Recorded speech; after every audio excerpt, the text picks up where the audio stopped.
कर्म कैसे करे का स्वाध्याय हम सभी कर रहे हैं। मुनि क्षमा सागर जी द्वारा विरचित। मंगलम भगवान वीरो मंगलम गौतमुगणी मंगलम कुंद कुंदाद्यो जैन धर्मोस्तु मंगलम। नमो अरिहंताणम नमो सिद्धाणम नमो आयर्याणम नमो उवज्जायाणम नमो लोये सवसाहुणम। पंच परमेष्ठी भगवान की जय। अगले 45 मिनट के लिए सभी प्रकार के पापों का त्याग करके सभी 9 बार नमोकार मंत्र पढ़ लें।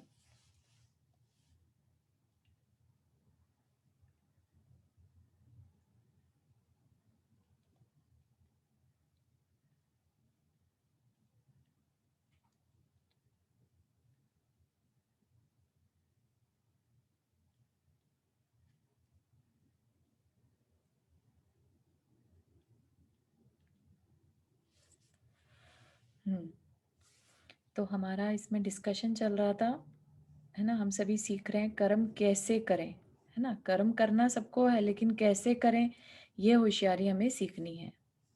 ठीक। हम लोग ने समझा कि जो हमारी लाइफ में कुछ भी हो रहा है उसकी जिम्मेदारी हमारी है। अच्छा समय है तो उसकी जिम्मेदारी भी हमारी है, और बुरा है, कमी है किसी चीज़ की, तो उसकी जिम्मेदारी भी हमारी है। ठीक। इसके बारे में तो कोई क्वेश्चन नहीं है ना, ये क्लियर है ये बात कि जिम्मेदारी हमारी है। हाँ।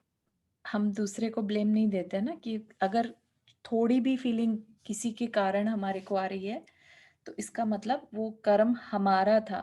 ठीक है ना। भले, अभी नहीं देते, पहले देते थे लेकिन। हाँ दैट इज ट्रू, है ना। तो भले ही हमें देखने में ऐसा लगता है कि दूसरे के कारण हमारे को बुरा लगा या दूसरे ने हमें ऐसा कह दिया, लेकिन आप नोटिस करिएगा कि जो फीलिंग्स आ रही हैं वो हमारे अंदर है।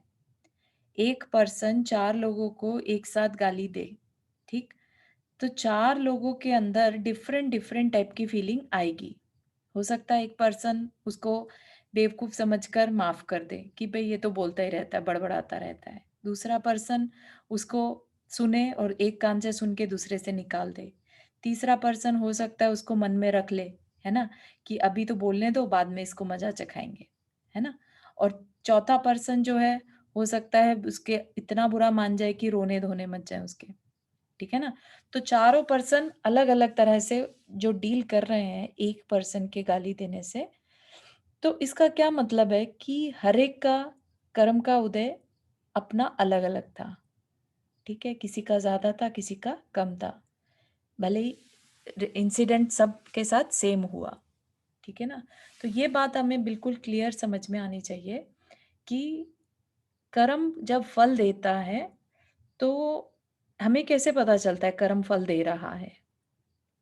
कर्म फल देता है जब हमारे अंदर फीलिंग्स और थॉट्स आते हैं, किस तरह की फीलिंग्स आ रही हैं, है ना। हमारी किसी घटना घटने से अच्छी फीलिंग हमें आने लगी, बुरी फीलिंग आ रही है, ये जो फीलिंग्स आ रही हैं ये हमारी उस कर्म का फल देना है। अदरवाइज ऐसा कुछ नहीं है कि कर्म फल दे रहा है तो हमारे हाथ खोल के बैठे हैं और उसमें कोई फल गिर जाएगा, है ना, और फिर हमने टेस्ट किया तो बहुत टेस्टी लग रहा है या कड़वा है। ऐसा नहीं रहता। राइट। कर्म अपना फल देने का मतलब है कि कर्म के कारण सिचुएशंस क्रिएट हो गई। कोई पर्सन हमारी लाइफ में आ सकता है, कोई पर्सन हमारी लाइफ से जा सकता है, या कुछ अच्छा बुरा ये घटनाएं घटती हैं। ठीक है ना। बिजनेस अच्छा चल गया, बिजनेस खराब हो गया, जॉब में प्रमोशन हो गया, जॉब में तुम्हारा निकाल दिया, इस तरह की जो घटनाएं सबकी लाइफ में दिखती हैं ये सब कर्म का फल चल रहा होता है। ठीक है ना। अब उसमें हमें कैसे करना, राइट। फीलिंग्स एंड थॉट्स तो आएंगी, लेकिन अब हम क्या करें उसमें। तो वो जो हमें करना है वो हमारा पुरुषार्थ, और वो ही हमें सीखना है कि क्या करना चाहिए, कैसे करना चाहिए। ठीक है ना। तो अब हमें ये बताइए कि जो हमने सीखा अभी तक, क्या हमें क्लियर हुआ कि हमें अब जो भगवान या भाग्य के भरोसे, खाली भगवान और भाग्य के भरोसे नहीं बैठना है। ठीक है ना।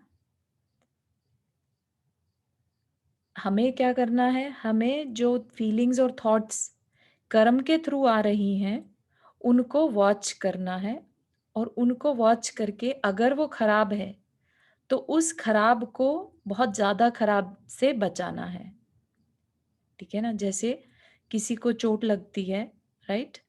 तो ज़रूरी नहीं है कि हम जितनी चोट लगी है उतना ही दुःख मानें। हम अपनी सोच को बदलकर उसमें अपना दुःख कम कर सकते हैं, करना चाहें तो, है ना? ये हमारा पुरुषार्थ है। तो हम जो पॉज़िटिव सोचते हैं ना कई बार, जिससे कि हमारी तकलीफ़ कम हो जाती है, तो वो हमारा पुरुषार्थ होता है। पॉज़िटिव थिंकिंग क्या है? हमारा पुरुषार्थ है, ठीक?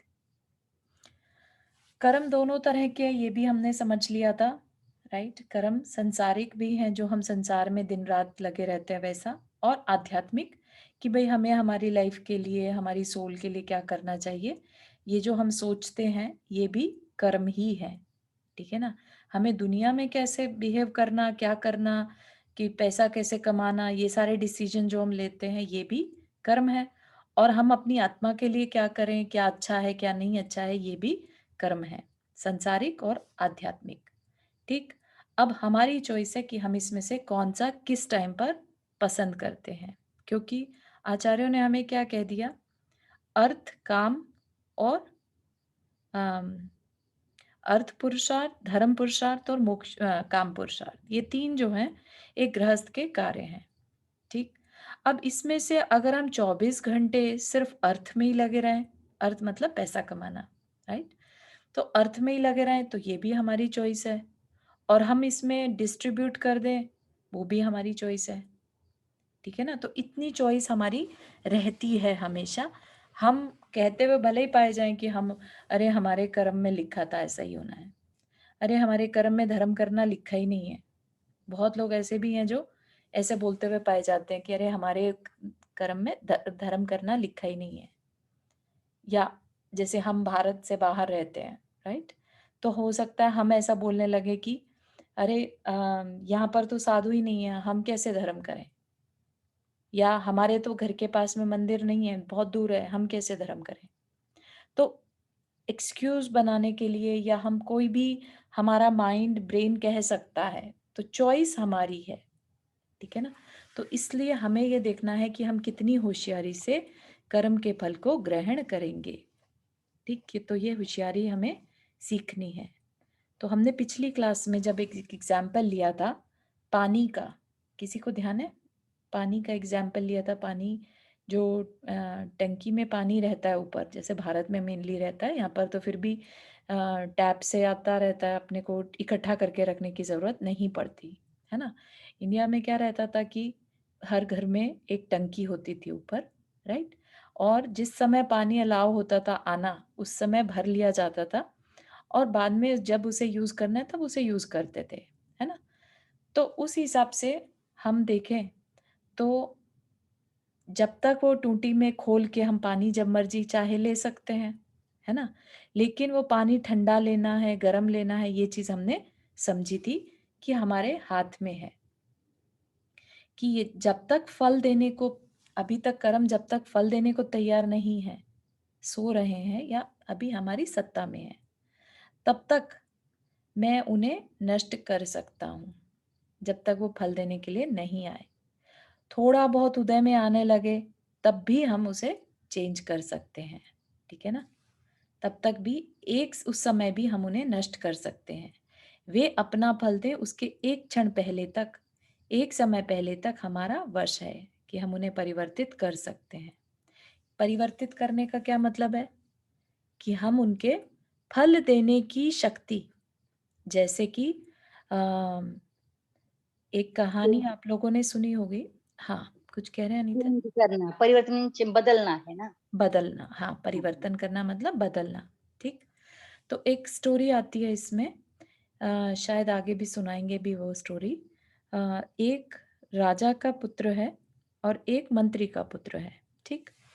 तो राजा का मत पुत्र तो, और दोनों दोस्त हैं, और एक बार वो जा रहे होते हैं रास्ते में, और उन्हें एक अवधी ज्ञानी कह लीजिए या पंडित कह लीजिए, ज्योतिषी दिखाई दिए। और वो ऐसे थे कि जिनकी भविष्यवाणी कभी वेस्ट नहीं होती थी, ठीक? तो दोनों को लगा कि चलो इनसे पूछते हैं हमारा भविष्य क्या है। दोनों जाके पूछते हैं। तो राजा का बेटा पूछता है तो उसको वो ज्योतिष बोलता है कि तुम्हें बहुत बढ़िया मतलब राजगद्दी मिलने वाली है, ठीक? और मंत्री का बेटा पूछता है तो वो कहते हैं कि तुम्हें जेल होने वाली है। तो बड़ा दोनों को एक राजा का बेटा तो खैर खुश हो जाता है, लेकिन मंत्री का बेटा जो होता है वो बड़ा परेशान, बड़ा दुखी हो जाता है। तो क्या होता है उसके बाद दोनों मतलब और ये टाइम पीरियड भी दे दिया कि 1 साल के अंदर ये होगा, ठीक? तो जो राजा का बेटा है वो अपनी मस्ती में खो जाता है और उसको पता है कि मेरे को गद्दी मिलने वाली है। मेरे जो राजा मेरे पिताजी हैं वो मुझे राजकुमार बन मतलब सिंहासन पर बैठा देंगे। ऐसा करके सोच के और वो अपनी बिल्कुल मस्ती में खो जाता है और गलत कामों में पड़ जाता है मज़े मौज-मस्ती के चक्कर में, ठीक? दूसरी तरफ जो मंत्री का बेटा है इस डर से कि मुझे जेल होगी, अभी क्या करूँ? 1 साल में जेल होने वाली है तो ऐसा करता हूँ जब तक जेल नहीं होती, तब तक जितना अच्छा पॉसिबल हो सकता है मैं अच्छा कार्य करूँ। वो दान पुण्य करने में, पूजा-पाठ करने में लग गया। ठीक, 1 साल का समय निकल गया। दोनों ने सोचा कि चलो ज्योतिष ने जो कहा था दोनों में से कोई भी काम नहीं हुआ और चलकर पूछते हैं उससे कि ऐसे कैसे तुमने तो भविष्यवाणी करी थी और दोनों में से कोई भी काम नहीं हुआ। तो पहुँचते हैं, तो पहुँचे कि भई आपने जो बोला था दोनों ही काम नहीं हुए। तो बोला कि ऐसा नहीं हो सकता। तुम बताओ कि अभी जब तुम यहाँ आ रहे थे, तब कोई घटना घटी? कि हाँ, तो क्या हुआ था कि हमको ठोकर लगी और मुझे ठोकर लगी, राजा का बेटा बोलता है मुझे ठोकर लगी तो जो मुझे वहाँ पर गिरा तो एक पोटली मिली मुझे गोल्ड कॉइन्स की, ठीक? तो मंत्री के बेटे से पूछा, आते हुए तुम्हें कुछ अलग सी घटना घटी क्या तुम्हारे साथ? तो कि हाँ, मुझे एक बहुत ही बड़ा काँटा जो था, बहुत ज़ोर से गड़ा, खूब खून निकला, लेकिन फिर मैंने उसे निकाल दिया और आगे बढ़ गए। तो पंडित ने बोला कि देखो, दोनों बातें हुई हैं जो मैंने कही थी। तो बड़े आश्चर्य करते हैं, ऐसे कैसे दोनों बातें हो गईं? तो बोलते हैं कि जो तुम्हारा राजगद्दी थी, वो तुम्हारे करंट के कार्य से जो तुमने बिहेव रखा अपना, उसके कारण तुम्हारा पुण्य जो था वो क्षीण हो गया, खत्म हो गया और तुमने उसको घटा के एक कॉइन की थैली में कन्वर्ट कर लिया। मिलना तो था साम्राज्य, लेकिन कितना मिला? सिर्फ़ एक थैली कॉइन की। और जो मंत्री का बेटा था, उसको मिलनी तो थी सज़ा, लेकिन उसने अपने कार्य जो थे, कर्म थे, संभाल लिए प्रेज़ेंट वाले, तो उसको जेल की जगह सिर्फ़ एक काँटा चुभ कर रह गया, ठीक है?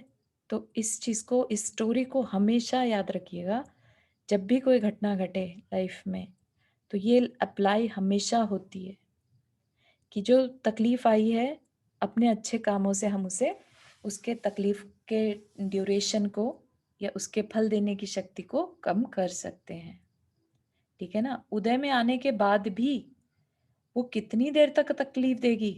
अगर हम अपने काम सँभाल लें, अपने अंदर पूजा-पाठ बढ़ा दें, शांति को बढ़ा दें, तो उसका जो लेट्स से 1 साल का टाइम था ड्यूरेशन, हम उसको अपने करंट के पुरुषार्थ से कम कर सकते हैं। ठीक है? क्लियर हुआ ये स्टोरी से? हाँ, हाँ।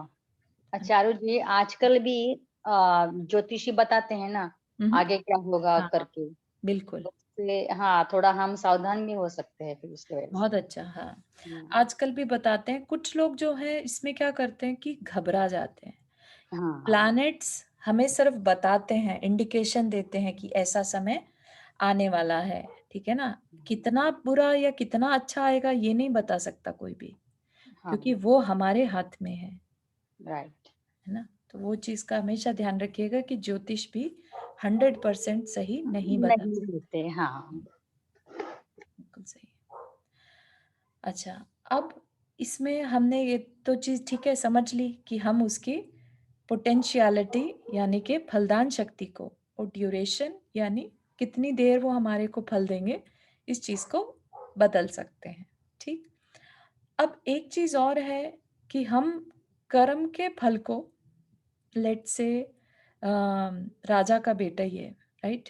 कहा कि 1 साल बाद राजा बनना है, तो ऐसा भी पॉसिबल है कि अगर राजा का बेटा अपने कर्म खराब नहीं करता, बल्कि और धर्म ध्यान में और शांतिपूर्ण तरीके से निकालता, तो 1 साल बाद जो काम होना था, वो उसका हो सकता है 2 या 3 महीने में ही हो जाता। ठीक है ना? तो हम सिर्फ़ ड्यूरेशन को बढ़ाना या घटाना दोनों तरफ से काम कर सकते हैं, ठीक?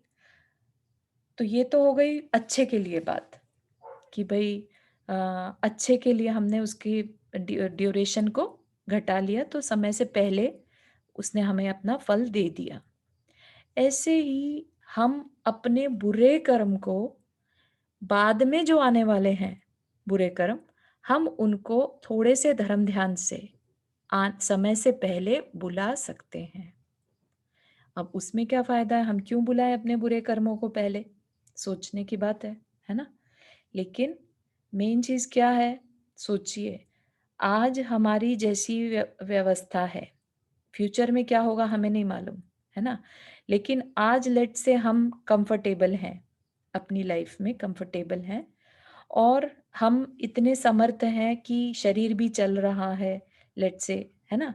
और हमारे वातावरण, परिवेश जो है, हमारा एनवायरनमेंट है, वो भी पॉज़िटिव है हमारे हिसाब से। तो ऐसे में अगर तकलीफ़ को हम पहले बुला लें, बाद की बजाय, राइट? कभी तकलीफ़ बुढ़ापे में आने से अच्छा है कि अभी जब हम यूथ में हैं, तब आ जाए तो ज़्यादा अच्छा है ना? तब हम उसे ज़्यादा अच्छे से झेल पाएँगे। समझ रहे हैं? या इसे अप्लाई कीजिए अगर किसी अम, अभी हम मनुष्य हैं, लेट्स से कल को हम किस गति में जाते हैं हमें नहीं मालूम। उस टाइम हो सकता है हमारे अंदर उतनी क्षमता ना रहे बात को समझने की। हो सकता है हमारे एनवायरनमेंट में अच्छे समझाने वाले लोग ना हों, हम किसी ऐसी जगह पर हों, राइट? तो हमारे लिए उसका फल भोगना और कठिन हो सकता है। तो इट्स बेटर कि हम आज ही अच्छे कार्य करके बाद में जो तकलीफ आने वाली है, उसे आज ही बुला लें, ठीक है ना? तो आज ही आ जाएगी तो कई बार ऐसा देखा जाता है कि जो धर्मात्मा होते हैं, उनके ऊपर तकलीफ ज़्यादा आती है, ठीक है ना? तो ऐसा क्वेश्चन मन में उठता ही है कि भई जो बुरे लोग हैं वो तो बड़े अच्छे से रह रहे हैं और जो अच्छे लोग हैं उनके ऊपर तकलीफ आई रहती है, ऐसा क्यों? तो अब आपको कारण समझ में आ जाएगा। अब आप अंदर से ये बात नहीं सोचेंगे कि धर्मात्मा लोगों के ऊपर तकलीफ ज़्यादा क्यों आती है? क्योंकि धर्मात्मा लोग अपने देखिए, बुरे कर्म तो सभी के पास हैं, अच्छे कर्म भी हैं और बुरे कर्म भी हैं। तो धर्मात्मा क्या कर रहा है, अपने बुरे कर्मों को समय से पहले बुलाकर खत्म कर दे रहा है, ठीक है ना? अब बाद में आते, पता नहीं किस सिचुएशन में आते, तो इट्स बेटर कि हम पहले से ही उसको डिस्ट्रॉय कर दें, समाप्त कर दें, ठीक है ना? और जो अच्छे जो अपना पुण्य जिसने पीछे कभी पुण्य अच्छा किया होगा, ऐसे अधर्मी लोग, है ना? आज खूब मौज-मस्ती करते हुए दिखाई पड़ते हैं, तो क्या मतलब है इसका? कि वो अपने पिछले किसी पुण्य को आज भोग रहे हैं और भोग करके उसको खत्म कर दे रहे हैं।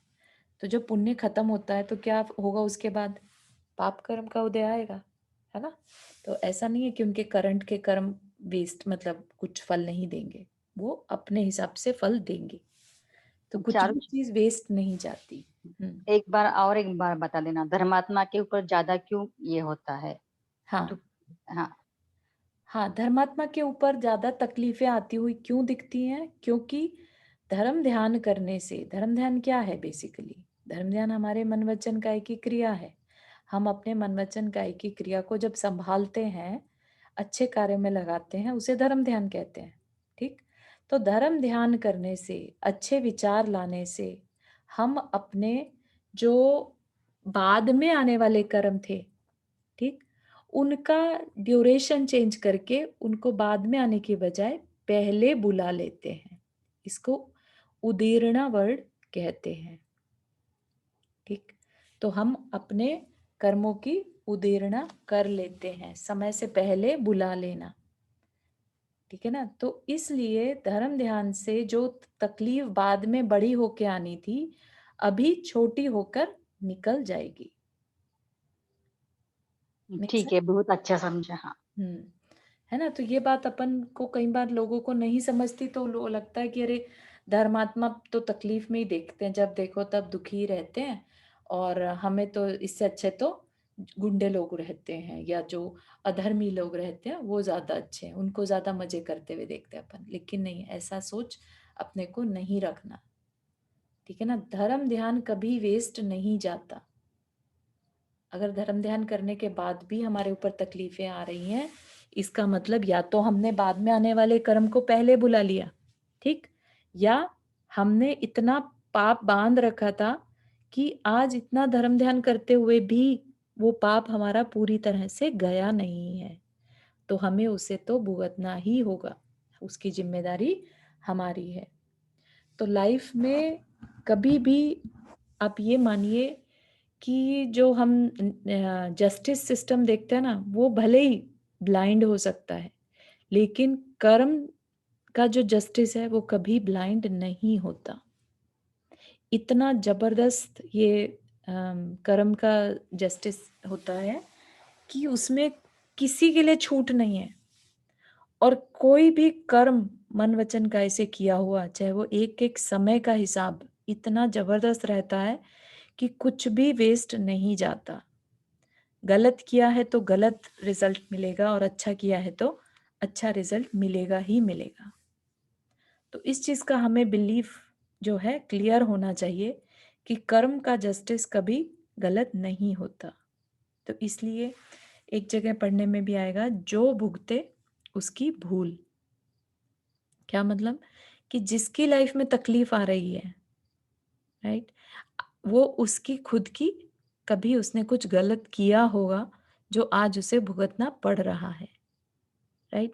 या फिर उसके धर्म ध्यान के कारण आगे आने वाली तकलीफ पहले आ गई है। लेकिन नो मैटर व्हाट, तकलीफ उसने क्रिएट करी है खुद से, चाहे वो फ्यूचर की हो, चाहे वो पास्ट की हो। ठीक है ना? तो इसी वजह से अगर किसी मुनिराज पर तकलीफ आती हुई दिखती है, तो हम ये नहीं समझे कि मुनि महाराज ने कुछ पाप किया होगा, अब फल मिल रहा है तो हम मतलब ऐसा इस तरह के भाव नहीं रखें। मुनि महाराज अपने धर्म ध्यान से, अपनी तप से बाद में आने वाली तकलीफ को इसी भव में काट लेना चाहते हैं। ताकि आगे चलकर उनके भाव और स्ट्रॉन्ग हो, उनके अंदर की जो, जैसे अभी पंचम काल है, पंचम काल की जगह चतुर्थ काल में पैदा हो, है ना? इस तरह के भाव, और उस भाव में फिर वो खूब अच्छी तपस्या करके मोक्ष चले जाएँ। तो उस समय के लिए कोई भी पाप कर्म बचे ही ना, ऐसे भाव उनके रहते हैं। ठीक है ना? तो जो तकलीफ आनी है अभी आ जाए, बाद की बजाय। क्योंकि अगर बाद में तकलीफ आई, लेट्स से चतुर्थ काल है और तकलीफ आई ऐसी कि जिससे मन बदल गया, वैराग्य के भाव ही नहीं हुए, या ऐसी संगति मिल गई पाप कर्म के उदय से जिसमें कि हम भटक गए, है ना? तो इट्स बेटर कि हम आज ही उस पाप को, जिसकी वजह से कल को हमारे विचार बिगड़ने थे, आज ही हम उस तकलीफ को संभल जाएं। आज हम मुनि हैं, आज हम हैंडल कर सकते हैं, है ना? मुनि का तो काम ही हमने देखा था परिचर्या, तकलीफें उठाना रहता है, तो वो उस तकलीफ को भी उठा लेते हैं। Make sense?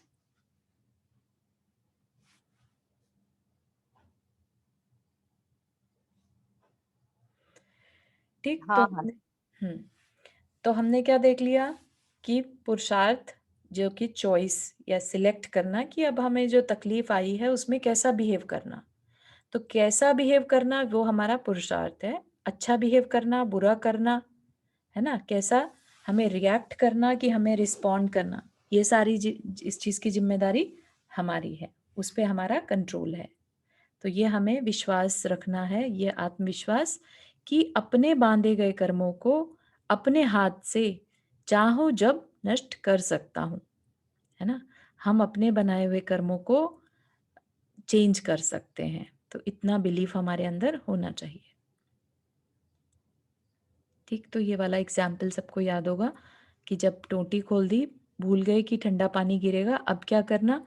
बंद कर दो। बंद तो कर दो, लेकिन वो जो पानी टोटी में से निकल गया वो तो गिरेगा। उसको रोकने का कोई उपाय नहीं है। तो क्या कह रहे हैं कि भले ही हमने जैसे टोटी खोली और हमने रियलाइज़ किया कि अरे ठंडा पानी आ रहा है, ठंडा आ रहा है, ठंडा आ रहा है। एकदम से हम बंद करते हैं, मान लिया, कर दिया इमीडिएटली। लेकिन थोड़ा-सा पानी तो फिर भी हमारे ऊपर गिर गया ना ठंडा, है ना? तो क्या कहना चाह रहे हैं कि जब तक हमने उसको बंद नहीं किया, तब तक जो रिस गया या निकल गया, वो तो भुगतना ही पड़ेगा, ठीक है ना? तो वही चीज़ कह रहे हैं कि कुछ चीज़ें ऐसी होती हैं जब हम असावधान हो या उन उतना पानी तो बहना ही था, ठीक है ना? तो ऐसे खोटे कर्मों को हमें भुगतना ही पड़ता है। जैसे कि इवन तीर्थंकरों को भी अपने खोटे कर्म को फल को भोगना पड़ा था। ऐसे कर्मों को क्या कहते हैं? निधत्त और निकाचित, जिनको हम चेंज नहीं कर सकते। ठीक? भगवान आदिनाथ स्वामी का उदाहरण सबके सामने है। क्या हुआ था? क्योंकि उन्होंने बैल के मुंह पे छीका बांधा था ताकि वो जो अनाज पैदा किया था उसको खा रहे थे, राइट? तो उसके मुंह पे, उनके मुंह पे बांध दिया, जिसकी वजह से उन्हें 6 माह तक आहार नहीं मिला। आहार नहीं मिलना बेसिकली क्या है? उनके उस कर्म का फल था, ठीक है ना? तो जब आदिनाथ भगवान जैसे तीर्थंकर को कर्म ने नहीं छोड़ा, तो हम क्या चीज़ हैं, है ना? फिर हमारी और आपकी क्या बिसात? उस कर्म के फल को रोते-रोते भोगना कि हँसते-हँसते भोगना, ये हमारे ऊपर निर्भर करता है। इवन जो ठंडा पानी है, गिर गया, है ना? उसको हमें कैसे सहन करना है, वो भी हमारे हाथ में है। रोते हुए करना है, अरे ठंडा पानी गिर गया, क्यों नहीं मैंने टाइम से बंद किया, ये सोचते हुए, या ये सोचते हुए कि अरे गलती हो गई, आगे से ध्यान रखूँगा, है ना? तो अपनी-अपनी सोच है। बंदूक से गोली निकल गई, उसको रोका नहीं जा सकता, लेकिन बंदूक को हिला करके, जैसे छूटने के बाद भी अगर हम उसकी डायरेक्शन को बदल दें, तो गोली की डायरेक्शन बदली जा सकती है ना? बंदूक को हिलाकर उसका डायरेक्शन चेंज किया जा सकता है। आगे और नहीं चलाऊँ, यह बात सीखी जा सकती है, ठीक है ना? तो अभी तो यह बात सीख लें कि जब कर्म अपना फल दे, कर्म का फल नहीं भोगना ये कहीं नहीं लिखा, लेकिन कर्म का फल भोगते समय उसमें रचना-पचना नहीं। तो जितने भी शास्त्र हैं, वो ये नहीं कहते कि कर्म अपना फल नहीं देगा, कर्म तो देगा, फल देगा, लेकिन उसको हमें कैसे भोगना, बस उतना हमें समझना है। जो मुनि महाराज करते हैं, वो भी कर्म के उदय को नहीं रोक रहे होते। कर्म का उदय हुआ है, अब वो अपने सिर्फ पुरुषार्थ पे फोकस करते हैं कि हमें क्या करना है, समता से रहना है। दुख आया, सुख आया, हमें समता रखनी है ना? ऐसा ही तो देखते हैं हम। कहीं पर भी हमने ये तो नहीं देखा किसी के भी कि कोई ऐसा पर्सन हो जिसकी लाइफ में दुख या सुख ना आया हो। सबकी लाइफ में आ रहा है ना? तो क्या मतलब, कर्म अपना फल देगा ही देगा, लेकिन कैसे भोगना? पुण्य पाप फल माही, हरख बिलखो मत बाई। पुण्य और पाप के फल में हरख बिलखो मतलब कि बिलख बिलख के, ना तो हर्ष मनाओ और ना ही बिलखो मतलब तड़पो। ना तो तड़पो पाप के फल में और ना ही पुण्य के फल में हर्ष मनाओ। हर्ष मतलब बहुत खुश हो जाना, जैसे बोलते हैं ना, सातवें आसमान पर चढ़ जाना, है ना? ऐसा ना तो ये करो, हर्ष में सब कुछ भूल जाओ, और ना ही इतना नीचे गिर जाओ कि बिलक बिलक के ही अपनी जान दे दो। ठीक, फल तो भोगना पड़ेगा, लेकिन उस फल को भोगते समय उसमें जो आसक्ति है, उसमें जो हर्ष और विषाद है, उसमें जो रचना पचना है, उस पर मेरा अपना पुरुषार्थ काम करेगा। कर्म का उदय मेरा उतना बिगाड़ नहीं करता जितना उसके उदय में, उसके फल में मेरी आसक्ति। ठीक, बुखार आ गया अगर, तो इसका क्या मतलब है? बुखार आना इज अ सिम्टम। सिम्पटम किस चीज़ का? कि कुछ गड़बड़ी है ना? कोई गड़बड़ी है, तो गड़बड़ी की वजह से शरीर उससे फाइट कर रहा है, फाइट की वजह से बॉडी गर्म हो गई। बुखार इज़ अ सिम्पटम कि कुछ गड़बड़ी है। अब हम क्या करें? ये तो उसका फल ठीक है, लेकिन अगर अब मैं दही खाऊँ, गरिष्ठ भोजन करूँ, अपत्य करूँ, तो इसका मतलब ये है कि मैं अपने हाथ से अपने इस कर्म के फल को बढ़ा रहा हूँ। पेट में गड़बड़ थी, ठीक? उसकी वजह से बुखार आया।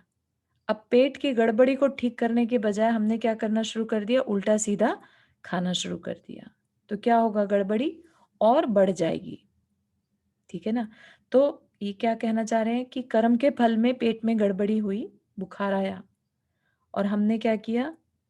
हमने बुखार तो ठीक करने में लग गए, लेकिन पेट में जो गड़बड़ी थी, उसकी तरफ नज़र नहीं गई। सिम्पटम ठीक कर रहे हैं हम, लेकिन जिसकी वजह से सिम्पटम थे हम उस पे ध्यान नहीं दे रहे और नहीं ध्यान देने की वजह से हमने मेन पर्पस जो था कि ठीक से खाना खाना, पेट का जिस भी वजह से गड़बड़ हुई थी, उस पे फ़ोकस करना चाहिए था और वो नहीं किया। ठीक है ना? तो मैं अपने हाथ से अपने इस कर्म के फल को बढ़ा रहा हूँ और ऐसा हमेशा हम करते हैं। ऐसा ही कर रहे हैं अपन संसार में। कर्म का उदय हमारी उतनी हानि नहीं करता, जितना कर्म के फल को भोगते समय उसके उदय में हम हर्ष विषाद करके अपना घाटा अपने हाथ से करते हैं और कहते हैं कि क्या करें हमारे कर्म का ऐसा खोटा उदय है ना? बहुत जिनको नहीं इस बारे में नॉलेज रहती, वो सिंपल यही कहते हैं कि हमारे तो कर्म ही खराब थे। क्या करें कर्मों में ऐसा ही लिखा था, है ना? तो सुना ही होगा, है ना? कर्म का खोटा उदय किसके नहीं होता, लेकिन उस कर्म के खोटे उदय में क्या करना? अरे अपन तो महाजन हैं, महाजन मतलब जो बिज़नेसमैन होते हैं, राइट? बिज़नेसमैन क्या करते हैं? अगर कोई किसी से हम कर्ज़ लेते हैं, राइट? हमने किसी से बोरो किया मनी, ठीक? बैंक में भी आपने देखा होगा या होम लोन भी लेते हैं या कोई किसी भी तरह का लोन लिया, अब हमें उसको रीपे करना है, ठीक? तो जब हम रीपे करते हैं तो क्या हम अ, रोते हैं कि अरे! हमें क्यों देना पड़ रहा है? जब हमने लोन लिया था हमें पता था कि हमारी इतनी ईएमआई बनेगी, राइट? और हम उसको हर महीने पे करते हैं, बिना उसमें कुछ भी अंदर में फीलिंग करे हुए कि अरे! हमें इसको देना क्यों पड़ रहा है, ठीक है ना? तो इसी तरह से हम हम भी क्या करते हैं हमने कर्म को कर्जे की तरह लिया और अब हम उसके उदय को भी हँसते-हँसते चुका दें। ये बात समझ में आ रही है? कैसे हम कर्म को कर्जे की तरह माने कि हाँ, हमने लिया था अब हमें चुकाना है। हमने बाँधा था खोटा कर्म, तो अब उदय में आकर अगर फल दे रहा है तो हम उसमें रोने की बजाय हमने बाँधा था इसलिए जिस तरह से हम कर्जे को खुश होके चुकाते हैं, ऐसे ही हम कर्म का जो फल है उसको भी हँसते-हँसते चुकाएँ। है ना? कहना आसान है, करना थोड़ा मुश्किल रहता है क्योंकि हमारी प्रैक्टिस तो क्या है रोने की है। सिर्फ़ रो के हम सोचते हैं कि हम हल्के हो गए, चलो अच्छा है। लेकिन हम अगर रियल रीज़न पे जाएँ, तो हमारा मन नहीं करेगा रोने का और हम बल्कि और ज़्यादा कॉन्फिडेंटली उस सिचुएशन को हैंडल करेंगे। ठीक? उस फल को चखते समय मुझे कितनी सावधानी रखनी है, क्या चतुराई करनी है, कौन-सी ऐसी कला सीख लेनी है कि जब वह अपना फल दे, बाँधे तो मैंने अज्ञानता से, लेकिन अज्ञानता पूर्वक मुझे भोगने पड़े ऐसा नहीं है। मैं पूरी जागृति, पूरी सावधानी और पूरे ज्ञान के साथ उस कर्म के फल को भोगता हूँ।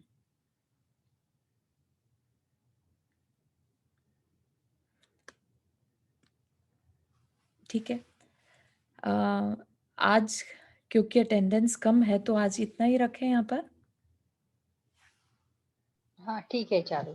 है ना? तो क्योंकि we don't want to much हाँ, मिस शायद आपने ये ज़ूम चेंज किया इसलिए लोगों को पता नहीं है, क्या पता? हाँ, आई थिंक पिछली क्लास में भी ज़ूम सेम ही था। ओके, फिर ठीक है। हाँ, last I don't know next week और देखेंगे, है ना? हुँ, नेक्स्ट वीक तो शायद अपना नेक्स्ट वीक दशलक्ष्मी का क्लास है। नहीं होगा, हाँ, ठीक है, बिल्कुल सही है। चलिए जिनवानी स्तुति।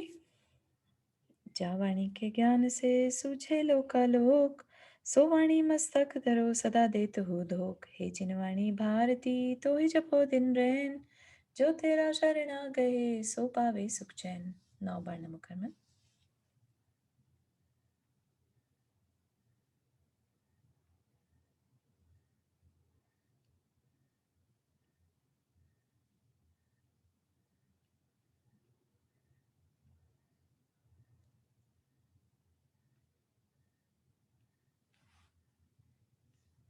जय जिनेन। जय जिनेन्द्र। जय जिनेन। नारू जी। हुँ।